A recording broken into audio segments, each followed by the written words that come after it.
Record first. ठीक है, तो हम लोग ऑपरेशनल एम्पलीफायर स्टार्ट करे थे। ठीक है, तो हमने कुछ क्वालिटीज देखी थी, इसको ऑपरेशनल एम्पलीफायर क्यों बोलते हैं, हमने देखा था कि ये क्या कर सकता है, बहुत बहुत सारे ऑपरेशन परफॉर्म कर सकता है किसी भी सिग्नल पे। ठीक है, for example amplification, addition, subtraction, multiplication, integration, differentiation etcetera, right. So these kind of operations can be performed using operational amplifier. ठीक है, उसके अलावा हमने देखा था आइडियल ऑपरेशनल एम्पलीफायर के कैरेक्टरिस्टिक्स, क्या क्या उनके फीचर्स होते हैं। पहला चीज कि उनका इनफाइनाइट ओपन लूप गेन हो। ठीक है, उसका ओपन लूप गेन होता है, मतलब सिंपली गेन जो होता है वो इनफाइनाइट। ठीक है, उसका इनपुट इम्पिडेंस भी बहुत ज्यादा इनफाइनाइट होता है, आउटपुट इम्पिडेंस जीरो होता है।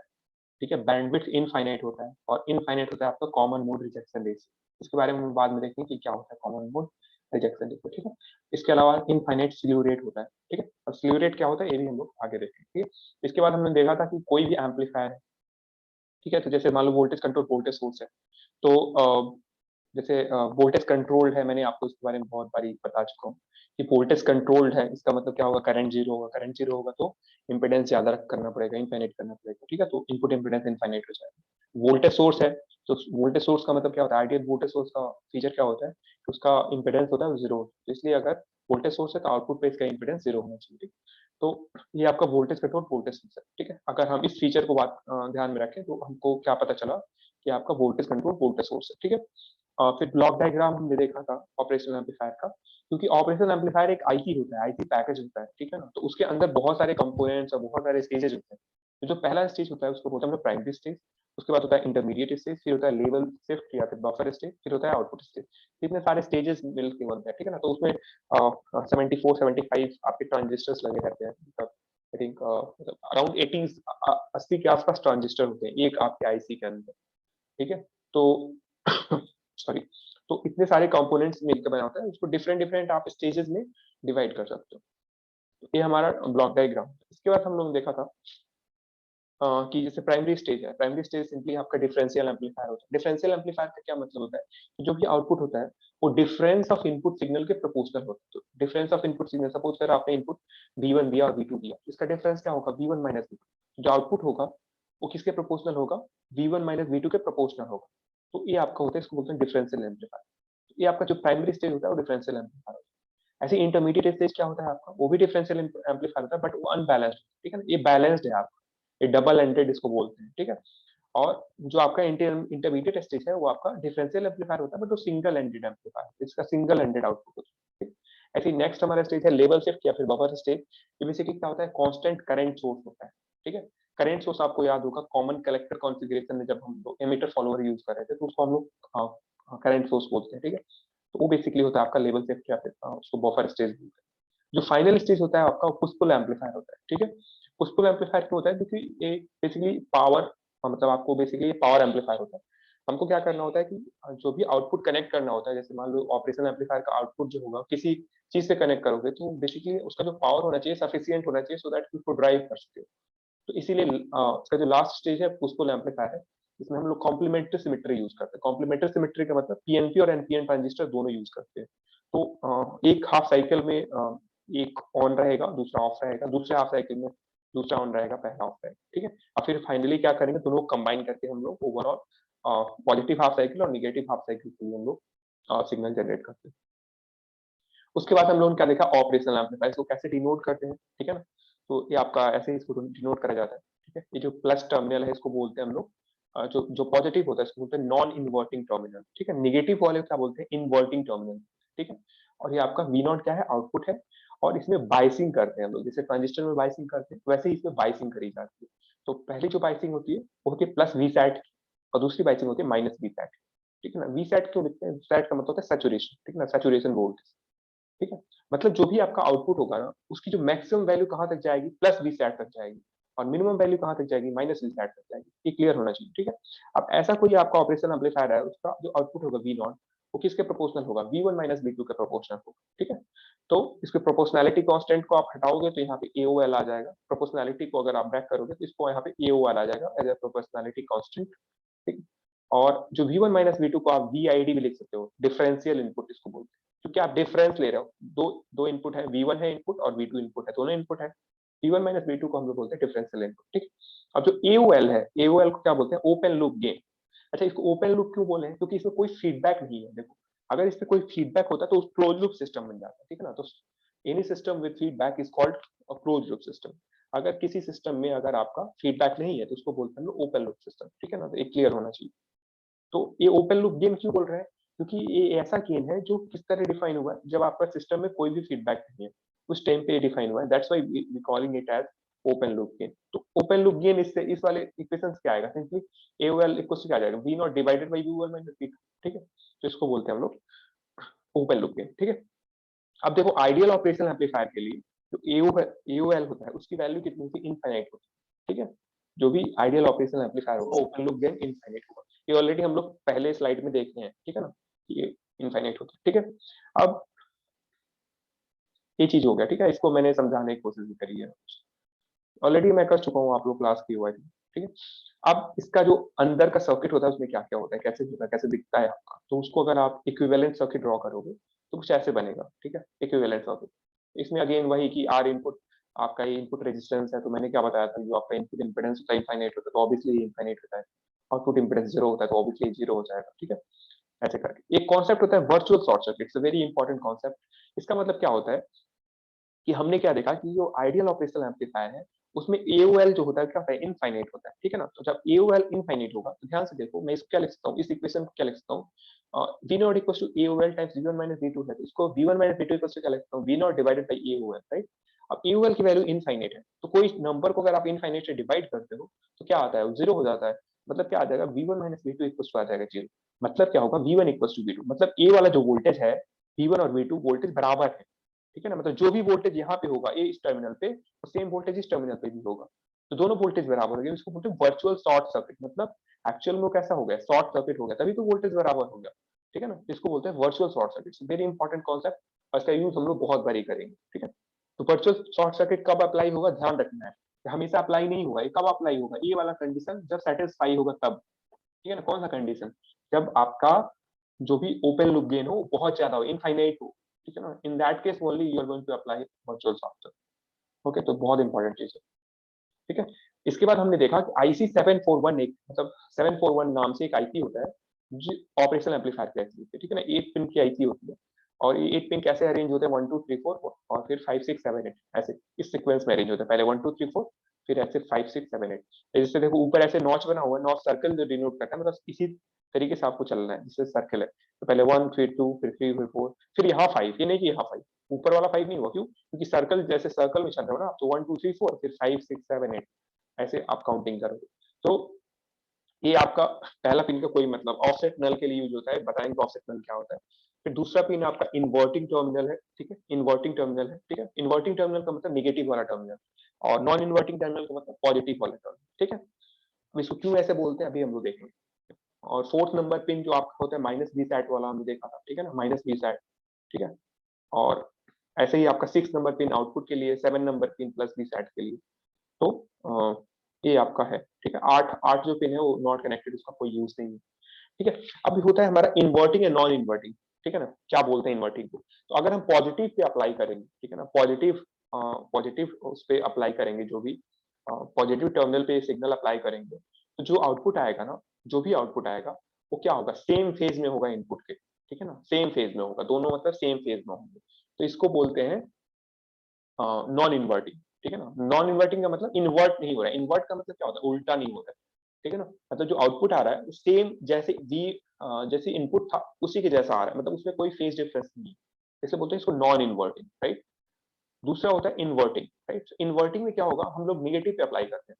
जब निगेटिव पे अप्लाई करोगे ना, जो भी आउटपुट आएगा ना वो क्या आएगा, minus of input, sorry, minus of input signal आएगा। माइनस ऑफ इनपुट क्या इंडिकेट करता है कि आउट ऑफ फेज होगा। देखो इस ऐसे जा रहा है इनपुट सिग्नल, और आउटपुट सिग्नल क्या आ रहा है, 180 डिग्री फेज शिफ्ट है उसमें, ठीक है ना। तो इसको बोलते हैं हम लोग इन्वर्टिंग पे, ठीक है ना। तो माइनस वाले टर्मिनल को हम लोग बोलेंगे इन्वर्टिंग, है ना। Someone has unmuted, Susi Mishra, please mute yourself, okay. So ये हमारा हो गया, ठीक है। अब अब आते हैं हम लोग इन्वर्टिंग एम्पलीफायर, राइट। सो इन्वर्टिंग एम्पलीफायर क्या होता है, तो इसके लिए हम लोगों ने एक स्ट्रक्चर देखा था। अच्छा, हम ऐसे ना ओपन लूप में इसको यूज नहीं करते हैं, क्योंकि ओपन लूप में यूज करेंगे तो आपका क्या है, एओएल की वैल्यू बहुत ज्यादा है।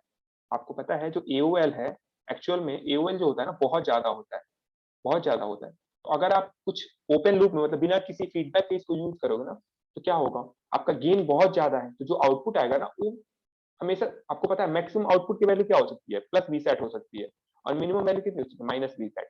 इससे ऊपर जाएगा नहीं, तो आउटपुट में हमेशा क्या होगी, क्लिपिंग हो जाएगी। क्लिपिंग का मतलब कि मतलब आप इनपुट सिग्नल अप्लाई करोगे ना, आउटपुट कुछ ऐसे मिलेगा किसी भी उसमें, क्योंकि आपका क्या है कि जो गेन है ना एओएल की वैल्यू बहुत ज्यादा है, ठीक है ना। इसीलिए हम लोग क्या करते हैं, इसको फीडबैक प्रोवाइड करते हैं, निगेटिव फीडबैक, सो दैट कि आपका आउटपुट में क्लिपिंग ना हो, ठीक है ना। ऑल्दो इसका भी यूज है, इसका भी यूज हम लोग देखेंगे, बट हम इसको हमेशा फीडबैक, निगेटिव फीडबैक क्यों देते हैं, हमने बताया था, देखो जैसे मान लो V1 है, V2 है, अब आउटपुट कितना जा रहा है, अगर आप इस सिस्टम को ऐसे डिजाइन करोगे तो आउटपुट जा रहा है 1000 वोल्ट, ठीक है। लेकिन जब आप ये जो ऑपरेशनल एम्पलीफायर, जैसे मान लो ये ऑपरेशनल एम्पलीफायर है, ए माइनस सी है प्लस, ठीक है।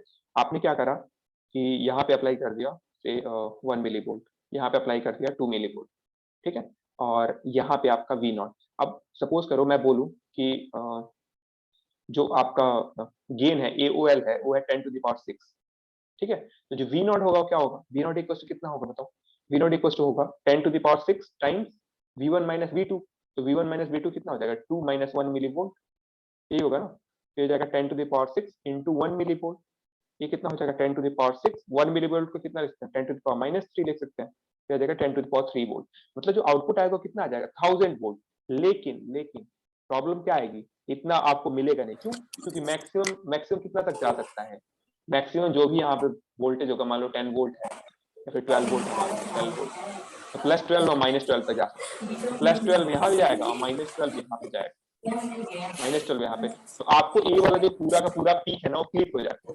जो ऊपर वाला जो ये जो इसके ऊपर है, इसके नीचे वाला है, किसका माइक ऑन हो गया, स्वीकृति यादव, वो पूरा का पूरा पीक आपका क्लिप हो जाएगा, तो आपको आउटपुट वैसा नहीं मिलेगा, ठीक है ना। आई होप इसको आप समझे होगे, मैं पिछले टर्न पे ही बताया था, ये क्या हो जाएगा, ये सारा चीज हट जाएगा, क्लिप हो जाएगा, नीचे का ये पोर्शन हट जाएगा, मतलब आपको क्या दिखेगा, बस इतना पोर्शन दिखेगा, ऐसे ऐसे ऐसे दिखेगा, स्क्वायर वेव टाइप का कुछ मिलने लगेगा, ठीक है। तो ये तो हम डिजायर्ड नहीं है, ठीक है। इसीलिए हम क्या करते हैं ना, इसीलिए हम फीडबैक प्रोवाइड करते हैं, ठीक है। तो फीडबैक प्रोवाइड करते हैं, तो हमारा सबसे पहला हम लोग देखा था वो था इन्वर्टिंग एम्पलीफायर, ठीक है। तो इन्वर्टिंग एम्पलीफायर में क्या हमने देखा था कि हम लोग क्या करते हैं, इन्वर्टिंग पहले तो हम फीडबैक लगाएंगे, ध्यान देना फीडबैक हम कौन सा लगाएंगे, हम एम्पलीफायर की बात कर रहे हैं। एम्पलीफायर में कौन सा फीडबैक लगता है, निगेटिव फीडबैक लगता है, ठीक है ना। तो हमेशा हम निगेटिव फीडबैक लगाएंगे, तो निगेटिव फीडबैक लगाने के लिए क्या करेंगे, जो भी हमारा आउटपुट है ना उसको एक रजिस्टर के साथ कनेक्ट करेंगे इनपुट से, और निगेटिव टर्मिनल को कनेक्ट करेंगे, ठीक है ना। तो इसको हम निगेटिव फीडबैक इसलिए इसको बोलते हैं, ठीक है। अब हम इनपुट कैसे अप्लाई करेंगे, हमने एक रजिस्टर के थ्रू इनपुट अप्लाई कर लिया, ठीक है। अब इसको हम लोग दोबारा से कर लेते हैं बड़ी जल्दी से, समझ जाऊंगा। तो हम लोग बात कर रहे हैं inverting amplifier, inverting amplifier, amplifier, ठीक है। तो इन्वर्टिंग एम्पलीफायर में क्या है कि हमको इनपुट कहाँ, इन्वर्टिंग लिखा है, इनपुट हमको कहाँ अप्लाई करना होगा, पॉजिटिव टर्मिनल पे कि निगेटिव टर्मिनल पे, बताओ किस टर्मिनल को हम इन्वर्टिंग बोलते हैं, हेलो, नेगेटिव टर्मिनल। यस। तो हमको निगेटिव टर्मिनल पे अप्लाई करना है, ठीक है।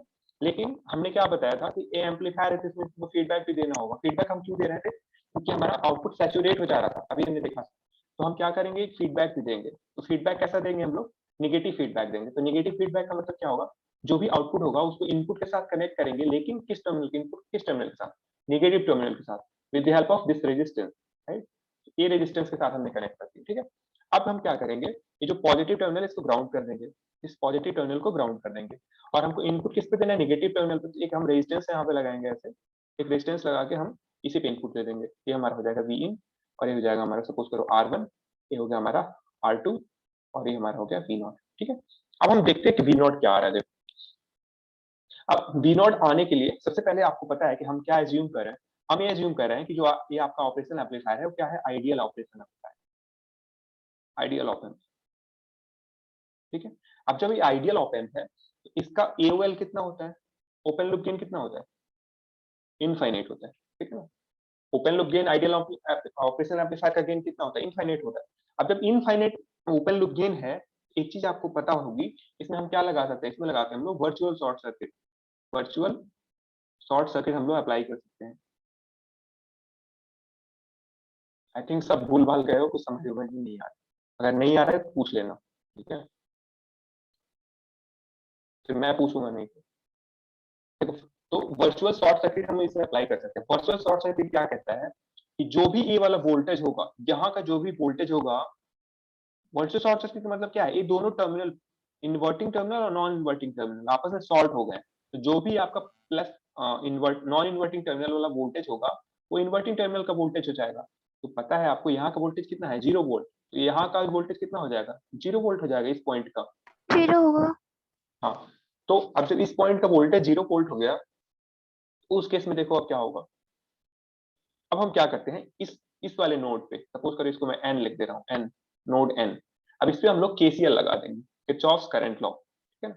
तो किरचॉफ्स करंट लॉ क्या कहता है कि कोई मान लो ऐसे है, एक हमारा ऐसे करके है, सपोज ऐसे करके जैसा, तो एक करंट यहाँ से आ रही है, सपोज करो ये हमारा करंट है आई, और ये करंट है हमारा I1, और ये करंट है हमारा I2, ठीक है। अब इस पे आप केसीएल लगाओ तो क्या आ जाएगा, आई फर्स्ट क्या आ जाएगा, I1 प्लस I2 हो जाएगा, सिंपल होगा ना। हाँ, तो अब ये I1 प्लस I2, अब देखो यस सर। ये वाला जो करंट होगा, ये जो करंट होगा, उसको हम क्या लिख सकते हैं, इसको लिख सकते हैं हम लोग वी इन माइनस, ये देखो यहाँ का वोल्टेज कितना है, देखो एन एन पॉइंट पे वोल्टेज कितना है, 0 वोल्ट है, तो V in minus 0 divided by R1, ये वाला करंट आ जाएगा। सपोज करो इस करंट को मैं लिख दे रहा हूँ आई, ठीक है। अब ये जो करंट होगा किसके किसके बराबर होगा, एक करंट इधर जा रहा है और एक करंट ऊपर जा रहा है, ठीक है।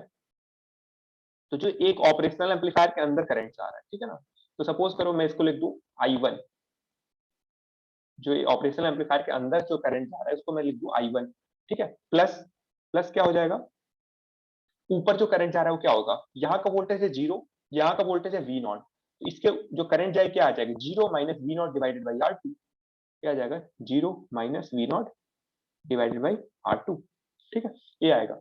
अब एक चीज ध्यान से देखो, जो I1 हमने लिखा है, ये जो I1 है ना, ये I1 है, ये कहाँ जा रहा है, ऑपरेशनल एम्पलीफायर के अंदर जा रहा है करंट। लेकिन आपको याद होगा कि आइडियल ऑपरेशनल एम्पलीफायर में जो इम्पीडेंस होता है ना, जेड इन और आर इन, वो कितना होता है, इनफाइनाइट होता है। तो जब इम्पीडेंस इनफाइनाइट होगा, कोई चीज का इम्पीडेंस अगर इनफाइनाइट होता है तो ओपन सर्किट होगा एक्चुअल में। तो जब ओपन सर्किट होगा तो उसमें कोई भी करंट नहीं फ्लो होगी, इसका मतलब I1 क्या होगा, 0 होगा for what, ideal operational amplifier, ideal operational amplifier, ठीक है ना। अब देखो जब ये 0 हो गया तो बहुत सिंपल बन गया है, तो अब इसको सिंपली सॉल्व कर लो आप, तो आ जाएगा आपका V in upon R1 equal to, ये 0 हो गया, सिंपली आ जाएगा माइनस V0 अपॉन R2, यही आ गया।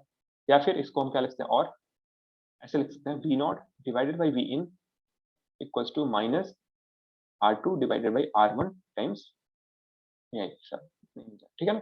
ये आपका क्या आ जाएगा, V0 डिवाइडेड बाई वी इन की वैल्यू कितनी आ जाएगी, minus R2 divided by R1, ठीक है। तो इसका गेन अगर आपसे पूछेगा इसका गेन कितना होगा, तो कितना हो जाएगा, minus R2 divided by R1, जो भी मतलब फीडबैक रेजिस्टेंस होगा सिंपल उसका, और इसका डिवीजन, ठीक है ना। तो आपसे ऐसे मैं दे दूं, देखो कितना सिंपल आप मतलब इससे एम्पलीफायर आप बना सकते हो।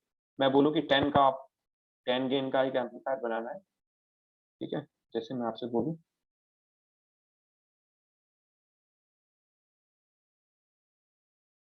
ऐसे मैं दे दूं कुछ, यहाँ दे दूं मैं इनपुट पी इन, यहाँ दे दूं आउटपुट, ये हमारा सपोज करो 10 किलो ओम, और ये हमारा 1 किलो ओम।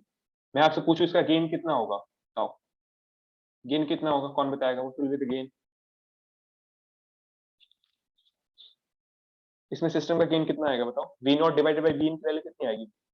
गेन का मतलब क्या होता है, गेन का मतलब होता है output voltage divide by input voltage, इसकी वैल्यू कितनी आएगी इस वाले सर्किट में,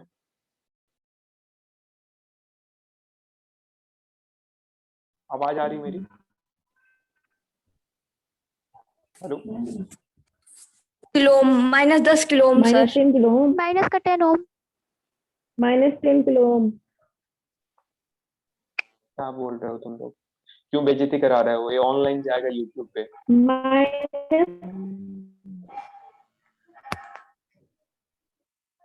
इसमें ओम कहां से आ जाएगा यार? यार गेन की यूनिट क्या हो? गधे हो क्या तुम लोग? पूरा मतलब मूड ही खराब कर देते हो। गेन की यूनिट क्या होती है? Sir 10 kilo. 10 किलो? गधे हो यार तुम लोग, बाप रे। What is the unit of gain? ऊपर 10 किलो है, 10 किलो ओम है, नीचे है 1 डीवी किलो। होता है। भाई कोई डीबी बोल रही डेसिबल है। होता है गेन की यूनिट। इसमें डेसिबल कहाँ से आ गया? सर यूनिट लेस होता है। ये तो यूनिटलेस होगा ना, ये और सिंपली 10 आएगा ना गेन। इसमें डीबी और ये सब कहाँ आ गया? इसको आप डीबी में कन्वर्ट करोगे तब ना डीबी में आएगा। अब सॉरी सर। इसको डीबी में कैसे कन्वर्ट करोगे? फिर 10 को डीबी में कैसे कन्वर्ट करोगे अगर वोल्टेज? मैंने कितनी बार बताया यार, तुम लोग एकदम पूरे पता नहीं कहाँ से बेइज्जती करवा देते हो सबसे। एग्जामिनर से भी वो समझता है सब बेवकूफ है यहाँ पे। इसको कैसे लिखेंगे? 10 लिखते हैं। वोल्टेज गेन बताने के लिए इतना मैं सही से बताया था। इसको वी बाई वी लिखते हैं सो दैट की समझ में आ जाए कि वोल्टेज गेन की बात हो रही है। ठीक है, अब इसको डीबी में कन्वर्ट करोगे तो क्या है? 20 लॉग, फिर ये 10 आएगा, फिर आ जाएगा 20 डीबी।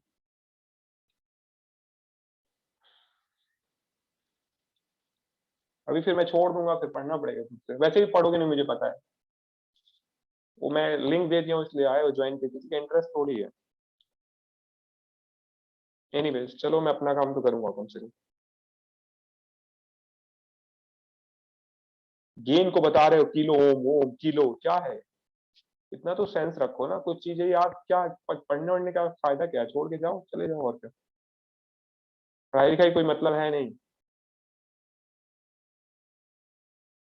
एक तो पूछने पे 10 बार पूछने पे तो एक कोई बोलेगा, मुंह से आवाज आएगी।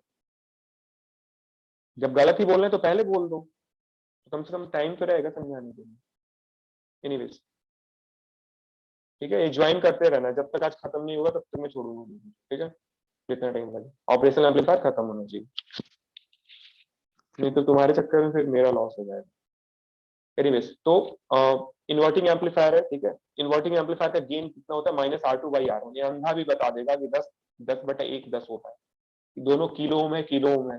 Kilo ohm kilo ohm kilo ohm कैसे आ जाएगा? किलो ओम से किलो ओम कैंसिल हो जाएगा, ठीक है। तो सिंपल 10 आ जाएगा, ठीक है। तो गेन इसका कितना होगा? 10 होगा। कोई पूछेगा इसका गेन कितना होगा? 10 होगा। अब ज्यादा वो होगा, पूछेगा कि डीबी में बताओ, तो डीबी में बताने के लिए 20 लॉग लेना पड़ेगा, क्योंकि वोल्टेज गेन की बात हो रही थी। पावर गेन होता तो 10 लॉग लेते। ये सारा चीज मैं बता चुका हूँ क्लास में। एनीवेज तो ये हमारा आ गया 20 डीबी आ गया इसका। 10 लॉग 10 पता होगा, 10 लॉग 10 की वैल्यू 1 हो जाएगी, ठीक है। तो ये आ जाएगा सिंपली 20 डीबी। एनीवेज तो ये हमारा हो गया इन्वर्टिंग एम्पलीफायर। इसको स्केल चेंजर भी कहते हैं। इस सेम कॉन्फ़िगरेशन को, इसी कॉन्फ़िगरेशन को हम, ये हमारा है सपोज करो माइनस, ये हमारा है प्लस।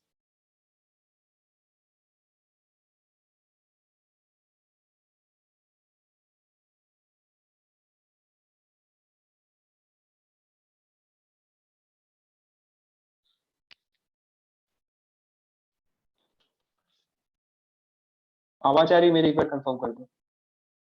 आई think yes sir. Okay. So ऐसे सेम कॉन्फ़िगरेशन को हम स्केल चेंजर भी कहते हैं, ठीक है। स्केल चेंजर का मतलब क्या होता है? देखो यहाँ पे अगर मैं इसको यहाँ पे वीन ले लूं, ये हमारा है V0। खुशी मिश्रा, ठीक है। तो अगर मैं ध्यान से देखो इस चीज को, हमारा क्या था? यहाँ पे हम लोग R1 ले रहे थे, इसको हम ले रहे थे R2, ठीक है ना। तो क्या आ रहा था हमारा? जो इसका गेन आ रहा था, पूरे सिस्टम का जो गेन आ रहा था, जिसका हमारा V0 डिवाइडेड बाई Vin की वैल्यू आ रही थी, वो कितनी आ रही थी? -R2 डिवाइडेड बाई R1, ठीक है ना। अब मैं क्या करूं? मैं इसी में R2 की जो वैल्यू है ना, R2 की जो वैल्यू है n टाइम्स R1 ले लूं, ठीक है। n टाइम्स R1 ले लूं अगर मैं R2 की वैल्यू, ठीक है। या फिर मैं क्या करूं? ऐसे करता हूं, ऐसे करता हूं, और R1 इक्वल्स टू R और R2 इक्वल्स टू ले लूं n टाइम्स R, ठीक है। तो अब क्या हो जाएगा? देखो V0 अपॉन Vin की वैल्यू क्या आ जाएगी? माइनस में R2 की जगह पे क्या आ जाएगा? n टाइम्स R और R1 के पे क्या आ जाएगा R, तो कितना आ जाएगा माइनस n, जो V नॉट आएगा यहाँ से V नॉट इक्वल क्या आ जाएगा माइनस n टाइम्स V इन, ठीक है ना। मतलब आपने इनपुट का स्केल चेंज कर दिया। बेसिकली ये भी वही चीज है, बस मैं n से वो कर दे रहा हूँ।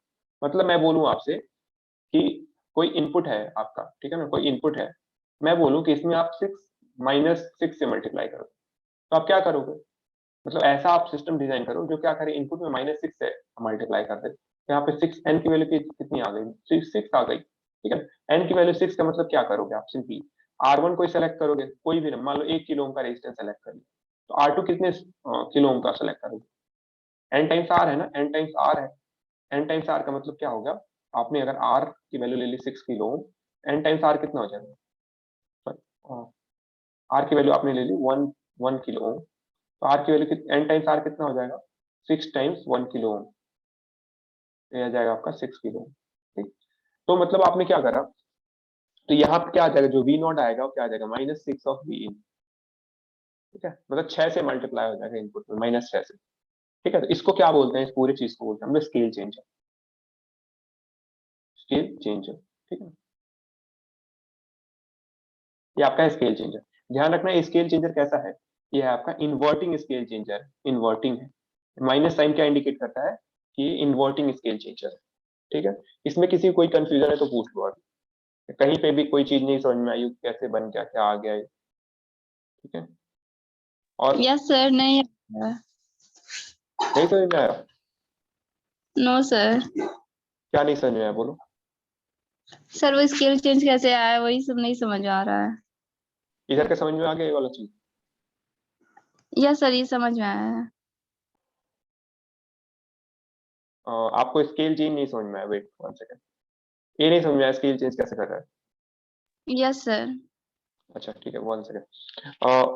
मेरा कहने का मतलब क्या था, जो भी आप इन्वर्टिंग एम्पलीफायर क्या करता है कि जो भी इनपुट होगा ना उसका इन्वर्ट को एम्पलीफाई करेगा, ठीक है ना। मतलब जो भी आपका नॉर्मल एम्पलीफायर भी क्या होता है, आपको याद होगा कॉमन एमिटर एम्पलीफायर क्या करता था, एम्पलीफाई तो करता था बट निगेटिव साइन होता था उसमें, ठीक है ना। मतलब वो क्या करता था, इनपुट आउटपुट में फेज डिफरेंस होता था, ठीक है ना।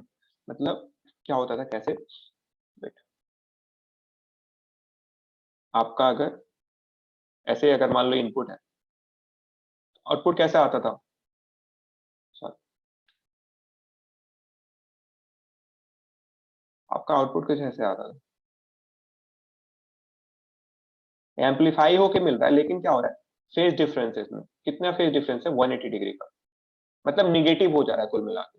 जैसे मान लो ये अगर मैं बोलूं इसको इसको मान लो बोलूं x, तो कितना आया, ये इसको बोलूं y, तो y कोस्ट कितना आएगा, ये समथिंग मान लो माइनस कोई कांस्टेंट होगा, कांस्टेंट मान लो कि 2, एक कांस्टेंट 2 है, 2 टाइम्स x हो जाएगा, -2 क्या इंडिकेट कर रहा है कि ये जो वोल्टेज है, अगर मान लो इसका जो पीक वोल्टेज है 10 वोल्ट है, ठीक है ना, नीचे है -10 वोल्ट, तो यहाँ का जो होगा ना, यहाँ पे क्या हो जाएगा -20 वोल्ट आएगा और ऊपर आएगा 20 वोल्ट। तो बेसिकली हो क्या रहा है कि -2 टाइम्स हो रहा है, ठीक है ना। तो इसको बोलते हैं हम लोग इन्वर्टिंग एम्पलीफायर, ठीक है ना। अब मैं क्या कह रहा हूँ कि जो भी इन्वर्टिंग एम्पलीफायर था, जो भी इन्वर्टिंग एम्पलीफायर था, उसमें मैं ऐसा रेजिस्टेंस सेलेक्ट करूं, ये जो R2 और R1 को ऐसे सेलेक्ट करूं कि वो एक दूसरे के मल्टीपल हो। जैसे मैं R2 को सेलेक्ट कर लिया, R2 सेलेक्ट कर लिया 10 किलो ओम मान लो, और R1 को सेलेक्ट कर लिया मैं 5 किलो ओम, ठीक है। अभी क्या करेगा, अब इस जो भी आपका जो V नॉट होगा क्या होगा, क्या होता है -R2 डिवाइडेड बाई R1 होता है टाइम्स V इन, यही होता है ना।